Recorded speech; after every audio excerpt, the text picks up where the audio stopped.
Here's your video script paraphrased, with slight changes in word order while keeping the same writing and articulating style. The treatment will exceed $100,000, with a recovery chance of less than 10%. The doctor calmly stated this. My family offered no tears, no arguments. They simply exchanged glances and departed. My mother's pronouncement was absolute. Let the old man go. He's lived long enough. We're not pouring money into a black hole. And just like that, they vanished. Out the door, out of our lives. I was 17, broke, furious, and utterly terrified. Yet, I remained. I emptied my college savings. I affixed my signature to repayment forms. I took a job scrubbing hospital floors at that very institution because he wasn't just an old man. He was my grandfather, and I absolutely refused to let him perish alone. What they couldn't possibly have known was that he would live another 7 years, and I would evolve into everything they claimed I couldn't be. When he peacefully passed at 91, they reappeared, not for him, but for what he had bequeathed. A choice made in silence. The hallway felt unnervingly quiet. I could still perceive the echo of their retreating footsteps, long after the elevator doors had sealed shut. I stood there, utterly alone, clutching Grandpa's medical chart in one hand and my half-empty wallet in the other. My mother had been the last to exit. She didn't even cast a glance my way, merely tossed a cold look over her shoulder, stating, "You can remain if you wish, but don't come asking us for anything later." Then she was gone. The nurse standing beside me shifted, visibly uncomfortable. "Are you Caroline?" I managed a tight nod. "We will require someone to sign the financial responsibility forms. The insurance covers only about 30% of his care. Without immediate intervention, he won't survive the week." I didn't hesitate, not because fear was absent goodness. I was utterly terrified, but because I could not bear the thought of him regaining consciousness in pain, only to realize no one had stayed by his side. I signed every form they presented to me. The heavy stack felt like a legal execution order. I relinquished my college savings, $11,200 painstakingly amassed from scholarships and summer jobs. Then, I telephoned the HR office downstairs and pleaded for a job. By 6 p.m., I was rigorously scrubbing floors in the pediatric wing. By 10 p.m., I was back at Grandpa's bedside, tenderly holding his hand while a symphony of machines beeped and buzzed around us. He remained unconscious for 3 days. When he finally awoke, his voice was fragile, his eyes glistening with tears. But the very first words he whispered were, "You stayed." I nodded, tears blurring my vision. Always. That night, as he drifted back into slumber, I sat beside him, gazing out the window. The world beyond continued its relentless motion. Cars, city lights, people laughing in distant restaurants. Yet here, within the hushed confines of this hospital room, something within me had both shattered and meticulously reassembled. They believed they had abandoned me with a dying man, but what they truly left me with was invaluable time. Time to listen, time to learn, time to blossom into the woman I was never permitted to be in their presence. They walked away. I walked forward, proof that love matters more than odds. Medical professionals didn't anticipate his survival beyond a single week. But a week turned into 2, then 3. It commenced with subtle indications, fingers twitching, a delicate flutter of his eyelids, the way his hand gripped mine just a fraction tighter during the night. I read to him every single evening. Initially, I questioned if he could even hear me, but I persevered. Old war novels, Reader's Digest articles, even IKEA manuals, anything just to infuse the room with a human presence. Then, one afternoon, as I was carefully spoon-feeding him broth, he declared, too salty. I froze. Grandpa, he blinked, looked directly at me, then smiled. You've always been dreadful at seasoning. I laughed through my tears. It was, without a doubt, the most beautiful complaint I had ever heard. Over the subsequent weeks, his recovery gained momentum, not miraculously rapid, but undeniably steady. He began to sit upright, then to speak in longer sentences, and eventually to walk again slowly, supported by my arm. The doctors labeled it a statistical anomaly. I, however, called it irrefutable proof that love held greater power than mere odds. We relocated to a tiny, two-room apartment situated directly across the street from the hospital.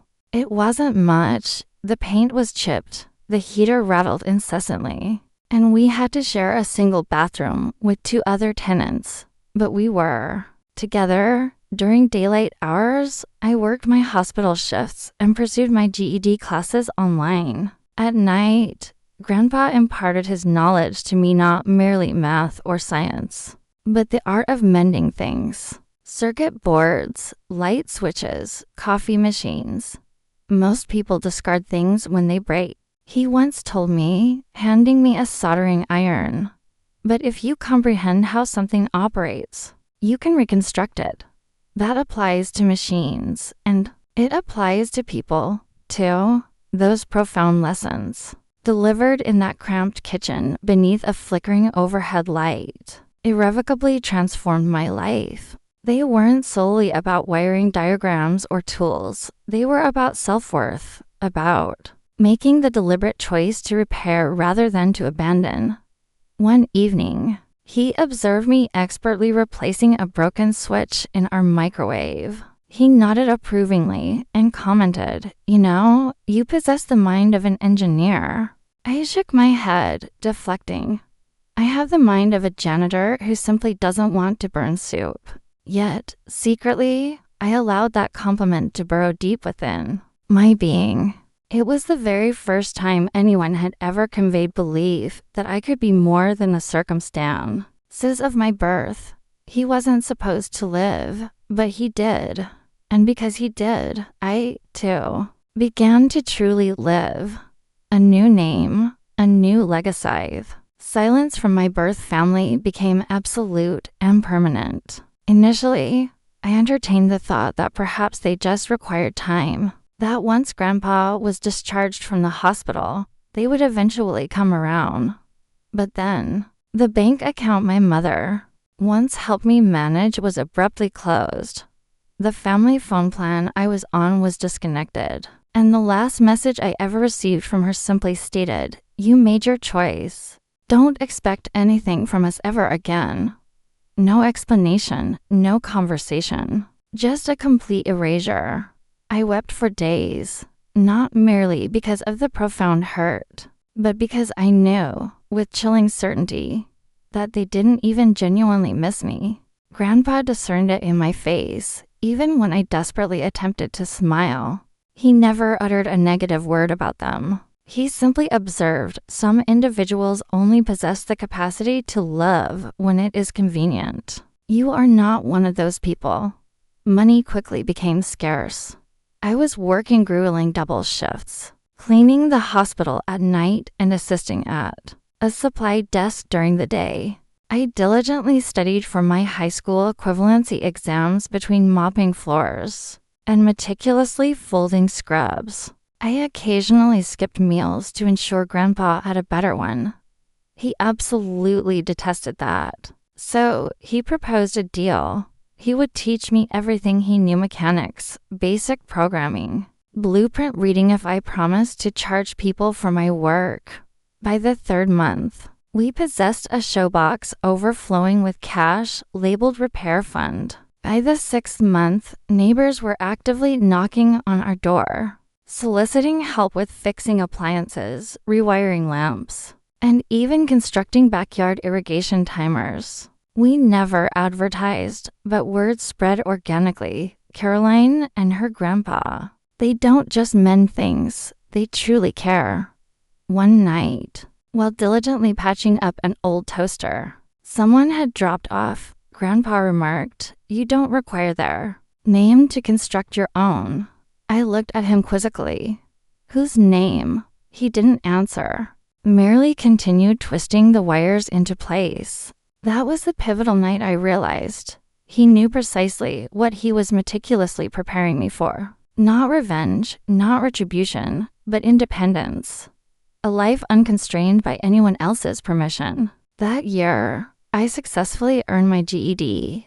The subsequent summer, I gained acceptance into a part-time tech program specifically designed for women. In STEM, I almost refrained from applying, convinced I didn't belong. But Grandpa firmly asserted, the people who belong are not those born into existing rooms. They are the ones who diligently construct doors. So, I built mine, and I confidently walked through it. The legacy he left behind 7 years. That is the span of time that had elapsed since they had walked away. 7 years since I had signed hospital forms with trembling hands in a college fund that no longer existed. 7 years since I became the girl who stayed. And within those 7 years, I evolved into something far more substantial. I became Caroline Green.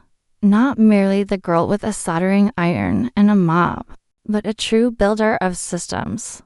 A meticulous fixer of what others had carelessly discarded. A woman with a name that signified something profound far beyond the confines of the family that had abandoned her dot. It began modestly in our garage. Grandpa and I meticulously built a prototype for an emergency fall sensor, something simple, wearable, and remarkably affordable. We rigorously tested it for months. Grandpa even performed convincing fake falls around the kitchen just to assist. We confidently pitched the design to a local clinic. They were thoroughly impressed. Soon after, we secured our first small grant, then a second, quickly followed by a dedicated small team of 2 interns who believed in the idea sufficiently to work for coffee and hope alone. We christened the project SAFE. By year 5, we were officially registered as an LLC. By year 6, we had successfully secured contracts with 3 elder care facilities within the state. And by year 7, our innovative devices were actively protecting over 10,000 senior citizens. Grandpa became our invaluable advisor, our beloved mascot, our favorite test subject. But beyond all else, he was my steadfast anchor. Every decision, every late night spent working, every design sketch painstakingly taped to the wall, he was there, a constant presence. He didn't always articulate much, but when he did, his words resonated with profound significance. Success means nothing if it causes you to forget who you truly are. The local newspaper featured a story about us one winter. From hospital janitor to CEO, the woman who built her future from a broken past. I did not send it to my mother. There was no need. The story circulated widely among the townspeople, within our extended family, and among everyone who had once scornfully declared I was squandering my life on a man who was already on his deathbed. I did not gloat. I did not call. I did not respond to the email from my cousin that read, "Hey, long time. How have you been?" Because I understood something they did not. My identity, my name, did not originate from them. It stemmed from every grueling night I refused to surrender. From every screw I meticulously tightened. Every bill I desperately scraped to pay. Every encouraging word Grandpa whispered when I felt utterly incapable. He was 91 when his health began to decline. Once more. This time, the descent was slower, gentler. He still savored his morning coffee. He still offered insightful feedback on my code. He still smiled warmly whenever I entered the room. But we both knew, with a quiet certainty, that this time he would not recover. And for the first time in years, I was the one who was unwilling to let go. He passed away on a Tuesday morning, The light outside was soft, as if the world itself understood the need for gentleness. I found him in his cherished chair by the window, the one he always referred to as his thinking spot, a closed book resting in his lap, a half-drunk cup of tea beside him, and a faint, serene smile still gracing his face. No intrusive machines, no unsettling chaos, just profound peace. I held his hand for a long, quiet time before I could even bring myself to contact the hospice nurse. Not because I didn't know what protocols to follow, but because I was not yet ready to inhabit a world devoid of his voice. The funeral was small, precisely as he had wished. No elaborate floral arrangements, no grand, eulogizing speeches, just close neighbors, a few esteemed colleagues from our nascent safe days, and the compassionate nurse who once described him as the kindest patient she had ever encountered. I stood at the edge of the churchyard, offering quiet thanks to people as they departed, when I discerned the distinctive sound of heels on gravel expensive ones.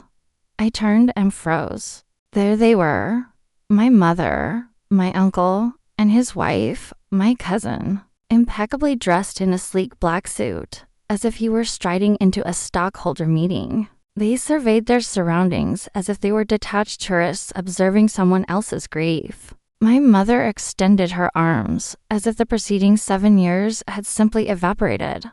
"Caroline, sweetheart, you've blossomed into such a woman." I remained motionless. I did not speak. She attempted again. "I know things became complicated back then, but we are still family. And your grandfather, he would have truly desired for us to be united for this occasion." I longed to laugh, to scream, to demand if she recalled abandoning me in that hospital hallway like a used tissue.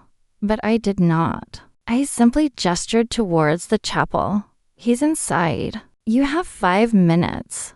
A legacy claimed after the service, as I quietly collected programs and meticulously folded the donation slips for our new elder care grant. She approached me again.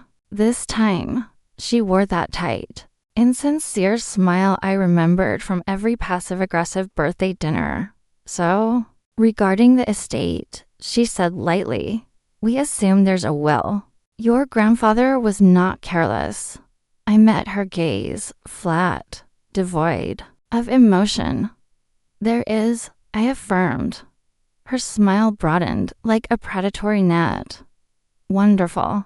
We'll need to discuss how everything will be meticulously divided." That was the moment I finally spoke, truly spoke. "You left him to die in a hospital bed, Mom.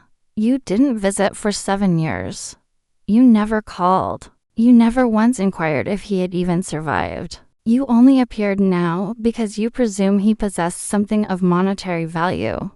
She blinked. Just once, but it was sufficient. Then she snapped, "Don't be dramatic. You are still his granddaughter, but we are his children. He would never disinherit us." I looked down at the wooden envelope clutched in my hand. His will, sealed, notarized, and already entrusted to his lawyer's care. "You will ascertain that tomorrow," I said quietly, but simply know he was nowhere near as forgiving as I am. The next morning, I arrived at the law office 15 minutes early, not due to nervousness, but because I had been meticulously preparing for this exact moment for 7 years. Mr. Alton, my grandfather's attorney, greeted me with the same gentle professionalism he had always displayed. He had known Grandpa since the nascent safe prototype days. He had assisted us with filing the crucial LLC paperwork, and now he had facilitated the closing of this significant chapter. The conference room exuded the scent of polished wood and aged paper. I selected a seat at the far end of the long table. Before me rested a sealed envelope and a small wooden box, the very one Grandpa had instructed me to keep unopened until this precise meeting. Minutes later, the remainder of them arrived. My mother swept in as if she owned the very premises, her heels too sharp for the venom in her. Words. My uncle followed, his face already taut with expectation. My cousin took the seat directly across from me, a smug smirk on his face, as if he were already mentally spending the inheritance. No one offered a greeting. Alton cleared his throat and commenced, "This is the last will and testament of Walter H. Green, dated, notarized, and confirmed on his 90th birthday." He paused, then looked directly at me. "Miss Caroline, would you please open the box now?" I nodded and carefully lifted the lid. Inside lay my grandfather's cherished pocket watch, the one he had meticulously wound every morning at precisely 7 a.m. Tucked beneath it were a flash drive and a neatly folded note. I slid the drive towards Mr. Alton. He inserted it into a small monitor, the screen illuminated with Grandpa's weathered, familiar face. His voice filled the room soft and steady. "If you are hearing this, I have already departed from this world. And if the individuals I suspect are present in this room are, in fact, here, well, I am not surprised." My mother shifted uncomfortably in her seat. My cousin gazed pointedly at the ceiling. "Allow me to be clear," Grandpa's video continued. "I, Walter Green, hereby bequeath the entirety of my estate, including all safe shares, real estate assets, personal accounts, and intellectual property to my granddaughter, Caroline Green. Everything." My uncle's jaw audibly dropped. My mother leaned forward, her face contorted in fury. "This is not legal. He must have been manipulated. She was with him every single day. Who knows what she told him to turn him against us?" Mr. Alton calmly held up a notarized form. "Mr. Green completed a comprehensive cognitive evaluation 2 weeks prior to this recording. Full mental capacity was definitively confirmed. No coercion, no revision required." My cousin abruptly stood up. "You have got to be kidding me. She was a janitor. She lived off him." Grandpa's video continued as if he had heard every single word. "To those who claim she took from me, I say she gave me 7 more years. She gave me mornings illuminated by sunlight and coffee. She gave me profound meaning. You gave me silence. You abandoned me to die because I was deemed inconvenient. She stayed and meticulously built something, not merely a company, but an entire life." My mother's face paled. I remained silent. Mr. Alton meticulously folded the will with clinical precision. "There are no alternate beneficiaries. No contest clause is explicitly included. Any legal challenge will irrevocably void your right to inherit anything whatsoever.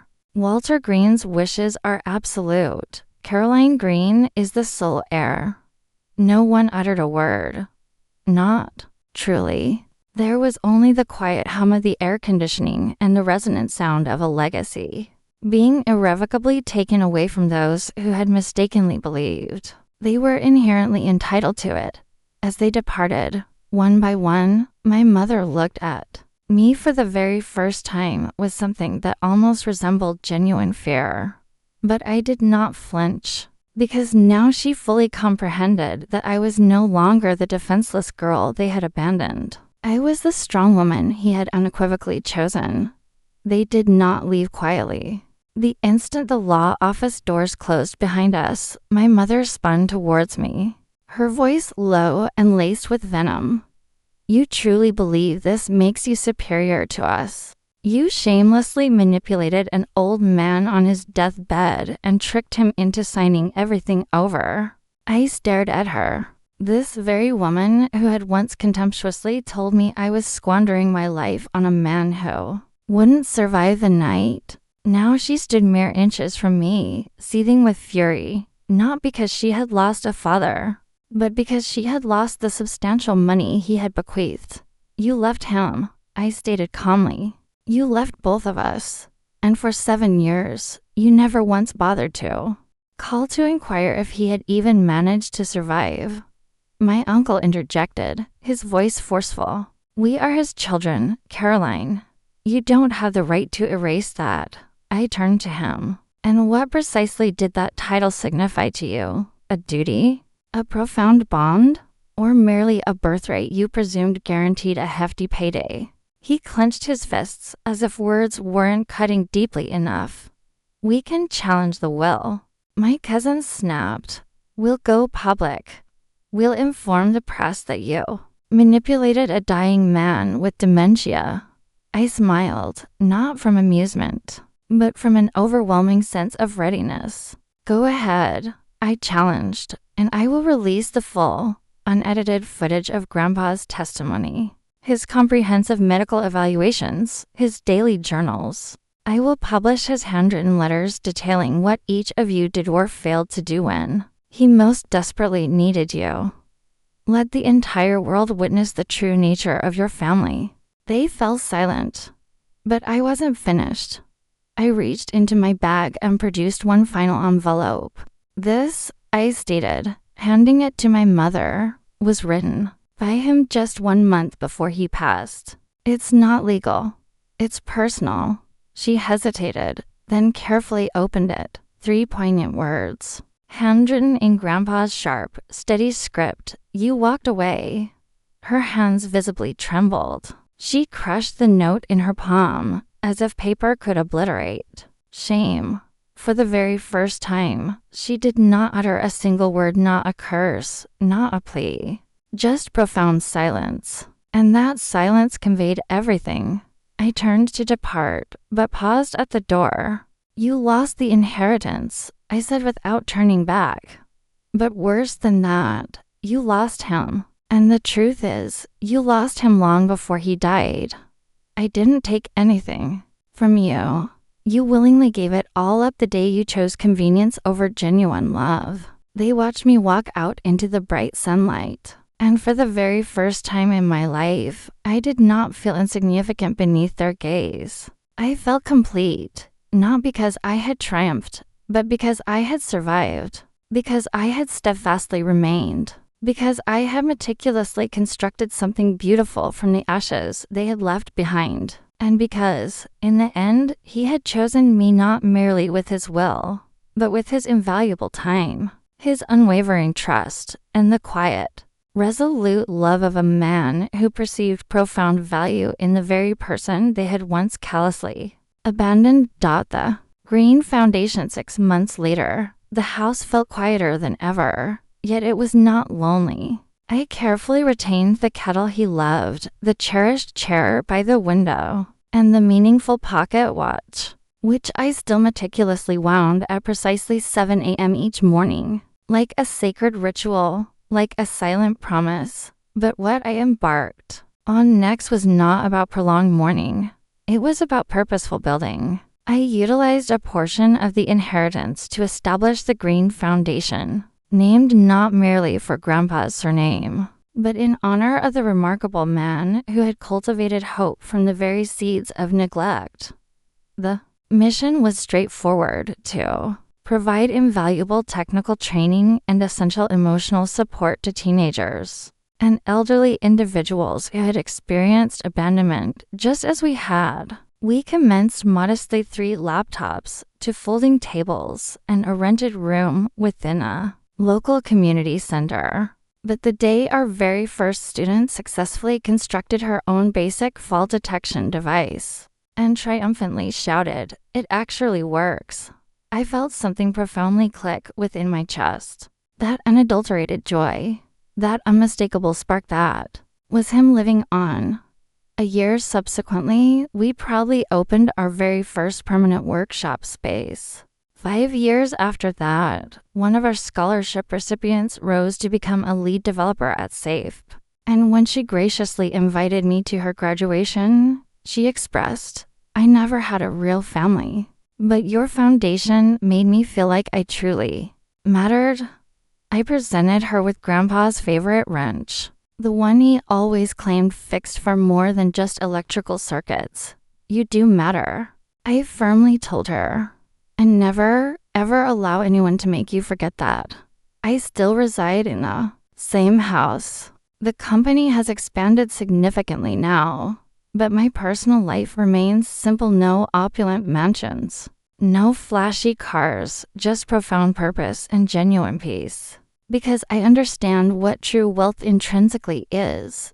It's the additional 7 years I was blessed to share with him.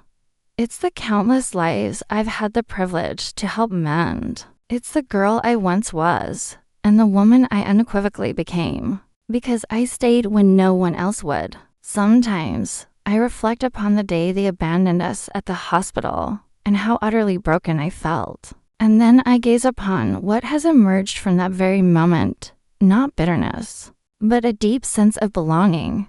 Not revenge, but profound restoration. Not mere inheritance, but an enduring legacy. Tonight, I will meticulously wind the pocket watch once more. And one day, when I discern that someone else is truly ready, I will pass it on. Not because of its material value, but because it carries within it everything that truly matters. And I will utter the words he once spoke to me. You stayed, you built, and now it is yours.